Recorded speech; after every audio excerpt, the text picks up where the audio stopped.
అందరికీ నమస్తే. అంత మంచిదే నానల్లా. అసలు నేను ఇవాళ ఆఫీసుకు అత్తనో రానో అని అనుకున్నా. కానీ ఎట్లయితేంది మొత్తానికైతే వచ్చేసిన. ఎందుకంటారా, పట్నంలా మస్తు వాన పడ్డది కాదు, రోడ్లంతా నీళ్ళే, ట్రాఫిక్ జాము. ఇక ఇవాళ నా పని అయిపోయిందిరా.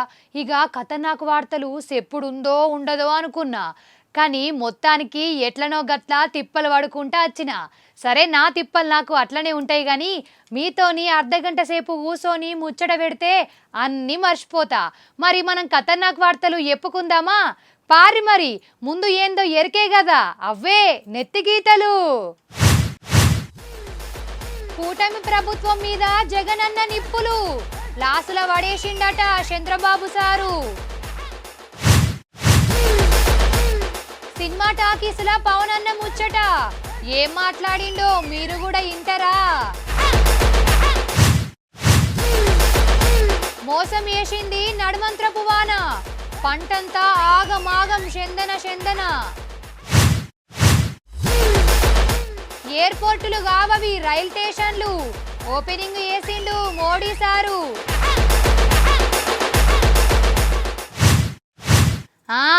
ఇక వానాకాలం వచ్చినట్టే కదా, గట్లనే అనిపిస్తుంది నాకైతే. లెక్కకైతే జూన్ నెల ఫస్ట్ వారంలోనన్నా రెండో వారం సందన్నా వానకాలం స్టార్ట్ అవుతుంది. కానీ ఈ ఏడాది మే నెలలనే ఎండాకాలం అయిపోయి వానకాలం వచ్చినట్టు కొడుతుంది. సరే, వానకాలం వస్తే మంచిదే కానీ ముంచే కాలం రావద్దు కదా. కానీ ఈ వాన ముంచనే ముంచిందాగో.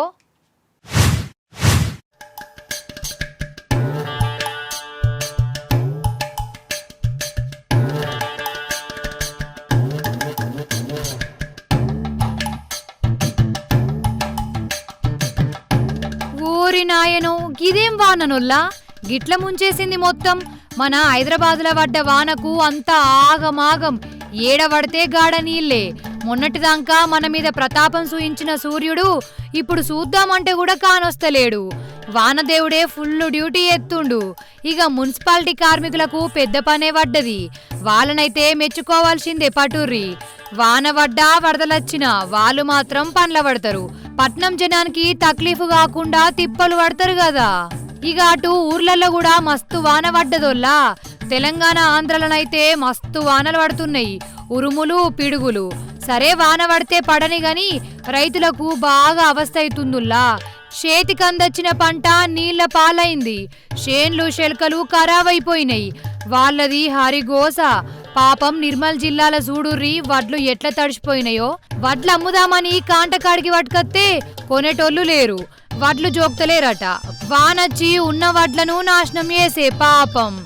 ప్రభుత్వాలు కానీ ఉన్నతాధికారులు కానీ సెంటర్లో ఉన్న వాళ్ళు కానీ రైతులను పట్టించుకోకుండా కనీసం బాధనం లేక 4-5 రోజుల నుండి రైతులను ఇబ్బంది పెట్టేటువంటి పరిస్థితి లోపల ఇక్కడ సెంటర్లు నడుస్తూ ఉన్నది. వేరే గ్రామాల నుంచి 4-5 గ్రామాల నుంచి వచ్చినటువంటి ధాన్యం అంతా వెళ్ళిపోయింది. కలవల గ్రామాలకు సంబంధించినటువంటి ధాన్యాన్ని పట్టుకునే పరిస్థితి లేక ఇవాళ రైతులందరూ అది గోసపడతా ఉన్నారు.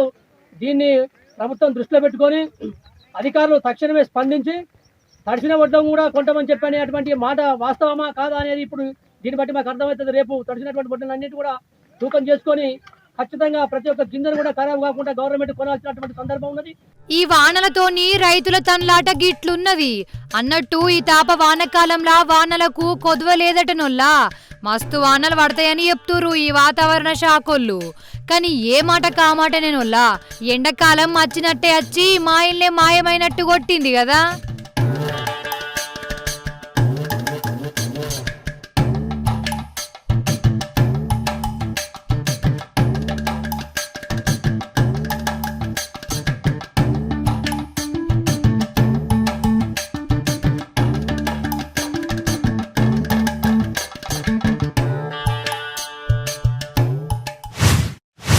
అన్నట్టు ఆంధ్ర మాజీ ముఖ్యమంత్రి జగనన్న షా నొద్దులకు విలేకరుల ముంగడికి వచ్చిండు కాదు.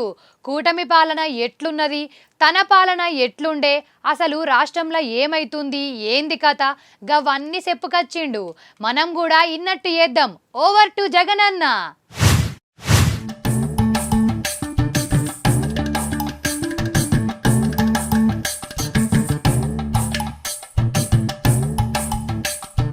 కూటమి పాలన గట్లున్నదట జగనన్న చెప్తుండు. స్కీములన్నీ గాలికి పోయినాయట. అప్పుల మీద జగనన్న మాట గిట్లున్నది. ఇక లిక్కర్ స్కామ్ గురించి గిట్లన్నాడాగో. దాని ఫలితంగానే లిక్కర్ స్కామ్ పై తప్పుడు కేసు పెట్టి రాజకీయ కక్షకు దిగడం ఎంత ఆశ్చర్యం కలిగించే విషయం అంటే ఇది. అసలు స్కామ్ ఎక్కడ జరిగింది అని నేను అడుగుతా ఉన్నా. అందరూ ఆలోచన చేయండి అని అడుగుతా ఉన్నా. నేను అడిగే ప్రశ్నలకు సమాధానం మీలో ప్రతి ఒక్కరూ కూడా ఆలోచన చేయమని కోరుతా ఉన్నా. నేను అడిగే ఈ ప్రతి ప్రశ్న మీ మనస్సాక్షిని మీరు అడగండి అని చెప్పి నేను అడుగుతా ఉన్నా. అసలు స్కామ్ ఎక్కడ జరిగింది అని అడుగుతా ఉన్నా. లంచాలు ఎవరైనా ఎందుకు ఇస్తారు? మళ్ళీ అడుగుతా ఉన్నా. లంచాలు ఎవరైనా ఎందుకు ఇస్తారు? ఎవరైనా మద్యాన్ని ఎక్కువగా అమ్మి, లంచం ఎవరైనా ఎందుకు ఇస్తారు? మద్యాన్ని ఎవరైనా ఎక్కువగా అమ్మి సేల్స్ పెంచి ఆ పెంచిన దాని వల్ల డిస్టిలరీలకు లాభాలు పెరిగితే లంచాలు ఇస్తారా? లేక సేల్స్ తగ్గిపోయి వాళ్ళు తక్కువగా అమ్మి ట్యాక్సుల రూపేణా వారి మీద బాధి దానివల్ల సేల్స్ తగ్గి దానివల్ల వాళ్ళకు రావాల్సిన లాభాలు తగ్గి అలా తగ్గితే ఎవరైనా లంచాలు ఇస్తారా? మద్యం అమ్మకాలు ఎలా తగ్గాయో ఒకసారి చూడండి. మామూలుగా ప్రతి సంవత్సరం చంద్రబాబు నాయుడు గారి హయాంలో ప్రతి సంవత్సరం ఇంతకు ముందు సంవత్సరం కన్నా 15% పెరుగుతూ పోతూ ఉంటే వైఎస్ఆర్సీపీ హయాంలో ఆయన చివరి సంవత్సరంలో ఉన్న లిక్కర్ కూడా వైఎస్ఆర్సీపీ చివరి సంవత్సరంలో కూడా లేదు. పెరగాల్సింది పోయి ఎలా తగ్గిందో చూడండి ఒకసారి. మొత్తానికి అసలు ఈ కూటమి పాలనే చక్కగా లేదని తేల్చేసిండు జగనన్న. అబద్ధాలతోని మందిని మత్పరిస్తుండట ఈ చంద్రబాబు సారు. కాయిదాలు పట్టుకొచ్చి విలేకరులకు చూయించుకుంటా మరీ చెప్పిండు. లిక్కర్ సేల్స్ తగ్గాయి. ఎందుకు తగ్గాయి? ట్యాక్సులు బాధాం. లిక్కర్ కంపెనీలకు లాభాలు ఇవ్వలేదు, లిక్కర్ కంపెనీలకు లాభాలు రాలేదు, గవర్నమెంట్కి ఆదాయం పెరిగింది. లిక్కర్ సేల్స్ ఎందుకు తగ్గాయి? ట్యాక్సులు పెంచి లిక్కర్ సేల్స్ను తగ్గించి తద్వారా లిక్కర్ కంపెనీల డిస్టిలరీలకు సంబంధించిన లాభాలు తగ్గాయి. లిక్కర్ సేల్స్ తగ్గాయి, ట్యాక్సులు పెంచి లిక్కర్ సేల్స్ను తగ్గించి తద్వారా లిక్కర్ కంపెనీల డిస్టిలరీల లాభాలు తగ్గించి రాష్ట్రానికి ఆదాయాలు తీసుకొచ్చాం. మద్యం తాగించడం తగ్గడం వల్ల ప్రజల ఆరోగ్యం కూడా కాపాడారు. మరి జగనన్న మాటల మీద కూటమి నుంచి ఎసోంటి సప్పుడత్తదో చూడాలే.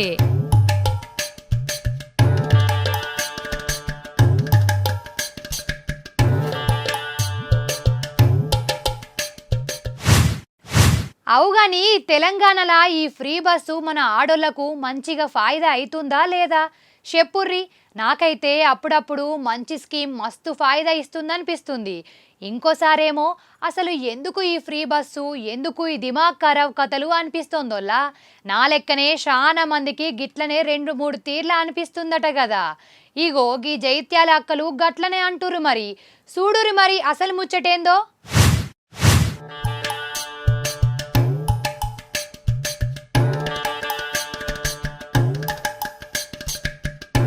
అగ్గో మన జైత్యాల బస్టాండ్లా కడెంకి పోయే బస్సుల సూడురోల్లా అసలు ఎంతమంది ఎట్లెక్కిర్రో ఏమో. 150 మంది బస్సులో ఉన్నారు ఇప్పుడు. ఇంకో 40-50 మంది బయట నిలబడ్డరు. ఈ బస్సు ఎక్కేతందుకు వాళ్ళు కూడా తన్లాడుతుర్రు. కాలు పెట్టే సందు లేకున్నా జనం మాత్రం ఎక్కుతూనే ఉన్నారు. ఇక డ్రైవర్ సాబ్కును కండక్టర్ అన్నకు కోపం వచ్చింది. అసలు గింతమంది ఎక్కితే బస్సు ఎట్లా నడపాలి? పుసుక్కున్న ఏమన్నా అయితే ఏంది జిమ్మెదారి? టికెట్లు ఎట్లా కొట్టుడు? బస్సు పోదు ఏం పోదు పో అనుకుంటా వాళ్ళు కిందికి దిగిర్రు.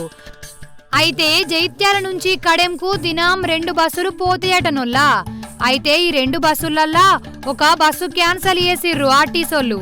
మరి ఎందుకు క్యాన్సల్ చేసిర్రో వాళ్ళకే తెలవాలే గాని ఇంకేమున్నది. ఉన్న ఒక్క బస్సు కోసం పొద్దటి సంధి ఎదురు చూసి వచ్చిన ఒక్క బస్సులా అందరెక్కిర్రు. మరి ఈ బస్సు మిస్ అయితే రాత్రంతా బస్టాండ్లోనే పడుకోవాలి. మరి వీళ్ళ బాధ వీళ్ళది, డ్రైవర్ అన్న బాధ డ్రైవర్ అన్నది. ఇంతమందిని దొరకపోవడం కాదు. బీర్పూర్ గుట్టెక్కడానికి బాగా ఇబ్బంది ఉంది నాకు. ఇంతమంది తీసుకుపోయినా పిల్లలు సార్ ఏమైనా అయిందనుకునే లోపల కూడా అయింది. ఇంతమంది తీసుకుపోయారు సార్. దండం పెట్టి రోజుంటేనా సార్ రోజు పరిస్థితి రోజుంది. బీర్పూర్ గుట్టెక్కాలంటే భయం కొంత ఎప్పుడైతే. ఇప్పుడు ఎంతమంది ఎక్కిరు బస్సులో? 50 మంది పైన ఉన్నారు సార్. 170-180 దాకా అవుతున్నారు. కింద ఎంతమంది ఉన్నారు? బయట 20 మంది ఉన్నారు. మరి డిపోకి ఫోన్ చేసిరా? డిపోకి ఫోన్ చేసిన ఒక బస్సు పంపిస్తున్నారట, బీర్పూర్ దాకా వస్తారట. ముందు బస్సు అది రాలేదు సార్కి ఇన్ఫర్మేషన్ వచ్చినా మంది బాగుండాలన్న తర్వాత బీర్పూర్ వరకు బస్సు పంపిస్తారు. 10 నిమిషాలు. సుమారు ఎంతమంది ఉంది దీంట్లో? దీంట్లో ఇప్పుడు నేను టికెట్లు ఇచ్చిన వాళ్ళు 120. ఇన్నరు కదా ఏమంటుర్రు. అసలు ఈ ఫ్రీ బస్సు పెట్టినాకనే ఉన్న బస్సులను మాయం చేస్తుర్రు, ఎక్కువ నడుపుతలేరు అని ప్యాసింజర్లు అంటుర్రు.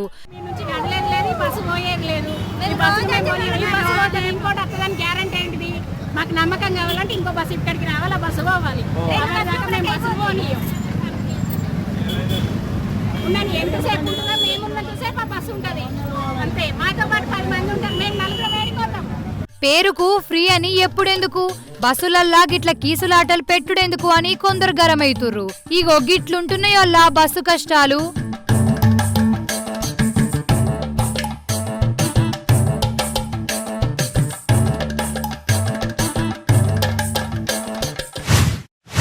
అన్నట్టు ప్రపంచ అందగత్తె పోటీలకు వచ్చినోళ్ళు ఇప్పుడు ఏం చేస్తాన్లు కావచ్చు. అసలు నాకైతే మర్చిపోయినట్టే అనిపించింది. వాళ్ళు పుణ్యపాదం పెట్టినప్పటి సంది మన తెలంగాణ సర్కారు మంచిగానే తిప్పింది కదా రాష్ట్రం అంతా. నాకు కూడా వాళ్ళను చూస్తే గమ్మతే అనిపిస్తుంది. పారి మరి వాళ్ళ కాడికే పోదాం. అసలు ఏడున్నారు, పోటీలు ఏడుదాకా వచ్చినాయి, ఏంది కథ అరుచుకుందాం రారి.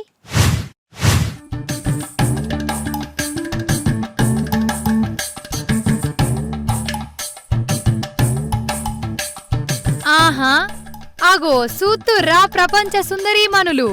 నిజం చెప్తున్నానోల్లా, నా మనసుకు అనిపించిందే చెప్తున్నా. అసలు వీళ్ళు ప్రపంచ సుందరి పోటీలు కచ్చిర్రా, లేకుంటే పుక్కట్లా తెలంగాణ టూర్ కచ్చిర్రా? ఇగో గిట్లనే అప్పుడప్పుడు అనిపిస్తుంది నాకైతే. అట్లా తిరుగుడు నేనేం తప్పు పడతలేను గాని ఉత్తగా అనిపించింది గంతే. ఇగో ఈడ చూడుర్రి, మన తెలంగాణ బొమ్మలు గిమ్మలు చూసుకుంటా ఎంత మురిసిపోతుర్రో వీళ్ళు. హైదరాబాద్ శిల్పారామంలోకి పోయి జరసేపు పానం నిమ్మలం వేసుకున్నారు ఈ అందగత్తెలు.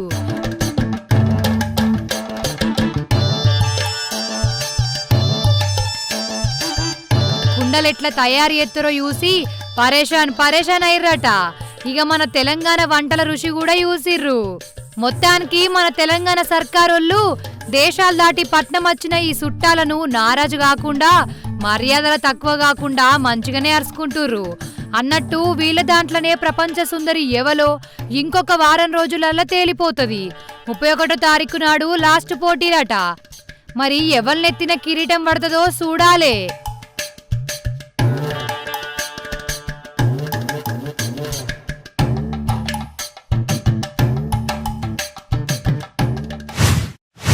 అవుగాని వరంగల్ రైల్వే స్టేషన్ చూసి రానోల్లా ఇప్పుడు ఎట్లున్నదో. పోనీ కరీంనగర్ వాళ్ళు మీ రైల్వే స్టేషన్ దిక్కు నజరేసిర్రా? నిన్న ఇయ్యాల ఓ మల్క చూడుర్రి. ఓ హైదరాబాద్ పట్నం వాళ్ళు బేగంపేట రైల్ స్టేషన్ కాడికి వచ్చినట్టు ఏయుర్రి. అసలు అది రైల్ స్టేషనా లేకుంటే ఎయిర్పోర్టా అని పరేషాన్ అవుతారు. అన్నట్టు కొత్త రైల్ స్టేషన్లకు మన మోడీ సారు ఓపెనింగ్ చేసిండోల్లా. ఓ మల్క మనం కూడా ఆ స్టేషన్ల కాడికి పోయేద్దాం రారి.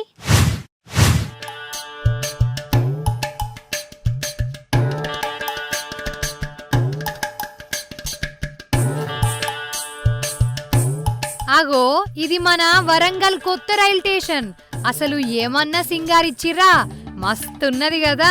కరీంనగర్ రైల్ స్టేషన్ ను చూస్తే అసలు మనం విమానాల డిపోలకు వచ్చినామా రైల్ స్టేషన్లనే ఉన్నామా అని కన్ఫ్యూజ్ అయితం కావచ్చు, అట్లున్నది మరి. ఇదేమో మన హైదరాబాద్ పట్నంలో ఉన్న బేగంపేట రైల్ స్టేషన్. అసలు ఏమన్నా కొత్తగా కట్టిర్రా? ఇవ్వే కాదు, మన దేశం మొత్తంలో ఇట్లా 103 రైల్ స్టేషన్లను తయారు చేసిర్రు. అమృత్ భారత్ స్టేషన్ స్కీమ్ కింద సంటరోళ్ళు పాత రైల్ స్టేషన్లను కొత్తగా తయారు చేసిర్రు అన్నట్టు. ఇక తెలంగాణలో 3, ఆంధ్రలో 1 రైల్ స్టేషన్, దేశం మొత్తం కలిపితే 103 రైల్ స్టేషన్లను మన మోడీ సారు ఒకటేసారి ఓపెనింగ్ చేసిండోల్లా. అది కూడా సారు రాజస్థాన్ రాష్ట్రంలో ఉండి ఆడికెళ్లే అన్ని రైల్ స్టేషన్లను షాలి చేసిండు. గట్లెట్లా అంటారా? వర్చువల్ అట, వర్చువల్. ఆడ కట్కొత్తుతే ఈడ ఓపెనింగ్ అన్నట్టు. ఇక మన కాడి రైల్ స్టేషన్ల ఓపెనింగ్ కు మంత్రులు, ఎమ్మెల్యేలు, ఆఫీసర్లు వచ్చిర్రు. మోడీ సారు రాజస్థాన్ కాడికెళ్ళి కట్క ఒత్తంగానే వీళ్ళు సప్పట్లు కొట్టి సంబరపడ్డరు. సరే రైల్ స్టేషన్లను మంచిగా వేయాలే, ప్యాసింజర్లకు ఎయిర్పోర్ట్లో ఉన్నట్టు అనిపించాలే అని సంటరోళ్లకు అనిపించి ఇట్లా కొత్తగా కట్టినందుకు వాళ్లకు వందనాలే. కానీ చెయ్యవలసిన అసలైన పని కూడా ఉన్నాయి సారు. దూరం ప్రయాణం చేసే ఎక్స్ప్రెస్ బండ్లల్లా గరీబోళ్ళు ఎక్కకుంట అవుతుంది సారు.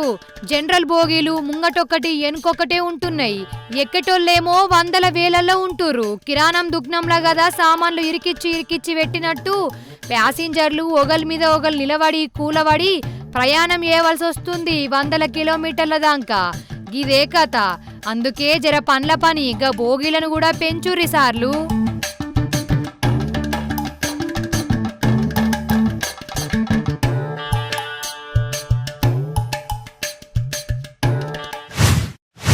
ఆంధ్ర చిన్న సీఎం పవన్ అన్న మనకు ఫస్ట్ ఎట్లా తెలుసోల్లా?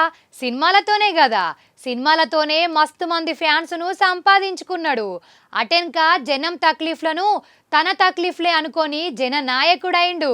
సినిమాలతోని వచ్చిన అభిమానం కంటే కూడా ఇప్పుడు రాజకీయం లీడర్గా ఇంకా ఎక్కువ అభిమానం సంపాదించుకున్నాడు. ఇదంతా మీకెరుకున్న ముచ్చట్నే గాని అయినా నేనెందుకు చెప్తున్నా అంటే పవన్ అన్న జనంతోని సినిమా టాకీస్ల మాట ముచ్చట పెట్టిండు. అరే అంటే ఎట్లనో చూడురు మీరే.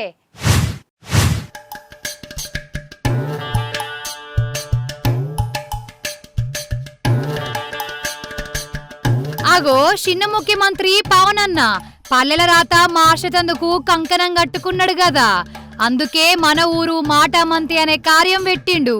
ఈ కార్యక్రమాన్ని కూడా ఏదో అందరి లెక్క చెయ్యలే, జనంతోని డైరెక్ట్ మాట్లాడేటందుకే ముంగట పడ్డాడు. అందుకే సినిమా టాకీసుల్నే మాట ముచ్చట పెట్టిండు. అగ చూడుర్రి మీరు కూడా. టెక్కలి మండలం రావివలస ఊరు జనాలను టెక్కలిలో ఉన్న భవానీ టాకీసుకు పిలిపించిండు. ఈ టాకీసుల్నే మన ఊరు మాటామంతి కార్యం షాలైంది. అన్న మంగళగిరిలో ఉన్న క్యాంప్ ఆఫీస్ నుంచి డైరెక్ట్ వీళ్లతోనే మాట్లాడిండు. ఇన్నొద్దులు ఇదే టాకీసులా పవన్ అన్న సినిమాలు చూసిన ఈ జనాలు ఇప్పుడు అదే టాకీసులా పవన్ అన్నను హీరో నుంచి డిప్యూటీ సీఎం లెవెల్లో చూసిర్రన్నట్టు. వీళ్ళ ఊరి మీద వరాలు కూడా కురిపించిండు చిన్న సీఎం సారు. ఇక వీళ్ళది ఒక సంబరం కాదనుకో రాదు. అగో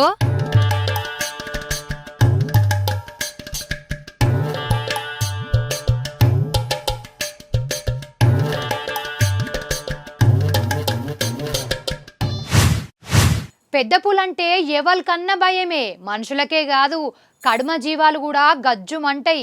అసలు పెద్ద పులి కంట పాడనేవాడే కదా.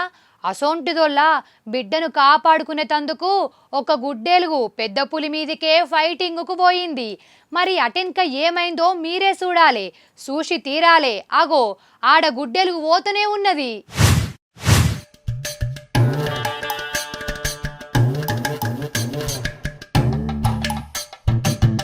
డైరెక్ట్ ముచ్చట్లకే పోదాం. నల్లమల్ల అడవిలనొల్లా ఒక పెద్ద పులికి బగ్గా ఆకలైనట్టున్నది. అప్పుడే దానికి గుడ్డెలుగు పిల్లగాన పడ్డది. ఇక దాని అంతు చూద్దామని పిల్ల గుడ్డెలుగు కాడికి వచ్చిందోల్లా. దూరంకెళ్ళి తల్లి గుడ్డెలుగు చూసింది. ఇక బిడ్డను కాపాడుకునేతందుకు పెద్ద పులి కాడికే పోయింది. దాంతోని ఫైటింగ్ చేసింది బిడ్డ కోసం. ఇక పెద్ద గుడ్డెలుగు కచ్చిన బీపీకి పెద్ద పులికే గజ్జుమన్నదోల్లా. దీని కోపం ముందు నా బలం సరిపోదు అనుకున్నదో ఏం పాడో, ఆడికెళ్ళి దెబ్బకు పరారైపోయింది. చూసినవా, ఒక గుడ్డేలుగు పెద్ద పులినే ఆగం పట్టించిందంటే అది దానికున్న భయం కాదు, బిడ్డ మీద ఉన్న పాయిరం. ఆ పాయిరమే తెగించేదాకా పట్టుకుపోయింది. తెగిస్తే లేని బలం కూడా బయట పడుతుంది కదా. అగో గట్లనే అయింది. పానాలు అడ్డం పెట్టి మరీ ఈ గుడ్డేలుగు బిడ్డను కాపాడుకున్నది. నిజంగా ఇదే తల్లి ప్రేమ అంటే. తన పానం పోయినా మంచిదే, బిడ్డలు మాత్రం బతకాలనుకుంటారు, జీవాలైనా మనుషులైనా కదా.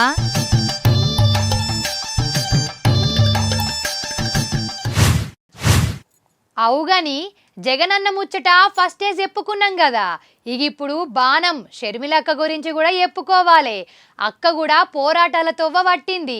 మరి అట్లా పట్టినప్పుడు మనం సూయించకుంటే, చూసినవా ఈ భాగ్యలక్ష్మి మా అన్న ముచ్చటైతే చెప్పింది గాని నా గురించి చెప్పలేదు అని పుసుక్కన అనుకున్నదే అనుకో. అనుకోదు, అగర్సే అనుకున్నదే అనుకో. ఎట్లా అక్కను అట్లా ఫీల్ అయ్యద్దు కదా. పారి మరి షర్మిలక్క ముచ్చట్నే చెప్పుకుందాం.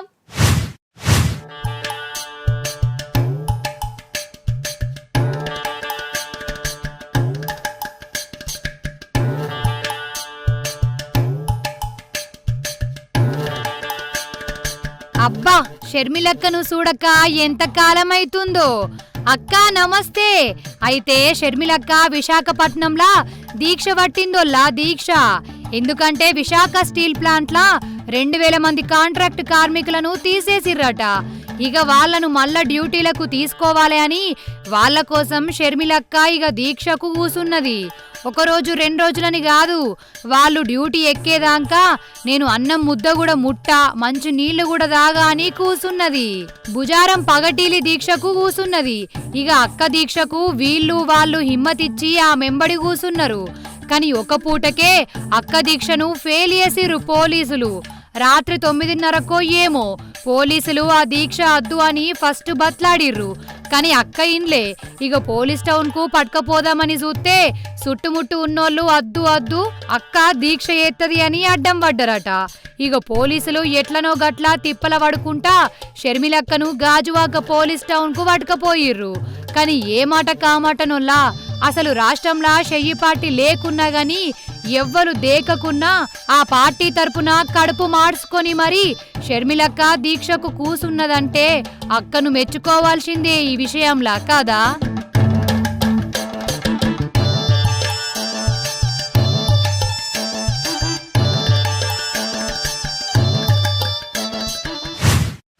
హరరరే చూసినవా, నాకు ఈ నడుమ మతిమరుపు ఎక్కువైపోతుంది. ఏం లేదోల్లా, ఇంకొక ముచ్చటున్నది. అది అప్పటి సంది శబ్దం అనుకుంటున్నా, మా ఇల్లే మర్చిపోతున్నా. ఇంతకు ఆ ముచ్చటేందో చూసేయుర్రి.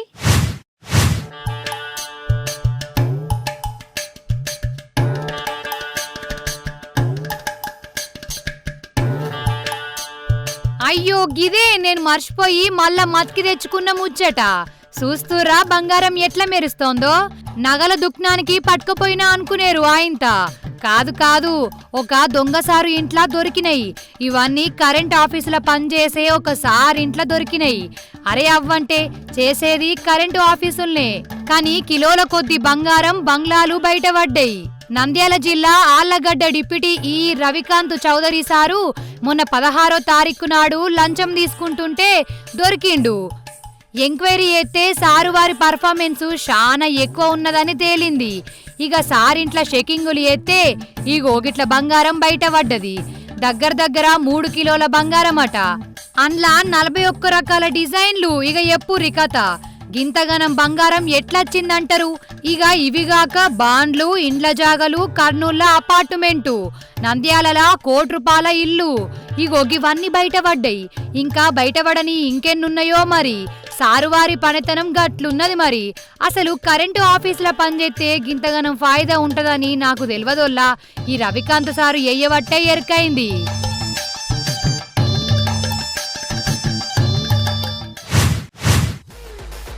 కూటమి ప్రభుత్వం మీద జగనన్న నిప్పులు లాసుల వడేసిండట చంద్రబాబు సారు. సినిమా టాకీసుల పవన్ అన్న ముచ్చట ఏం మాట్లాడిండో మీరు కూడా ఇంటరా? మోసం చేసింది నడుమంత్రపు వాన, పంటంతా ఆగమాగం చందన. ఎయిర్పోర్టులు కావవి రైల్ స్టేషన్లు, ఓపెనింగ్ చేసిండు మోడీ సారు. ఇవుల్లా ఇయ్యలటి ఖతర్నాక్ ముచ్చట్లు. మళ్ళా కలుద్దాం. ఉంటా మరి.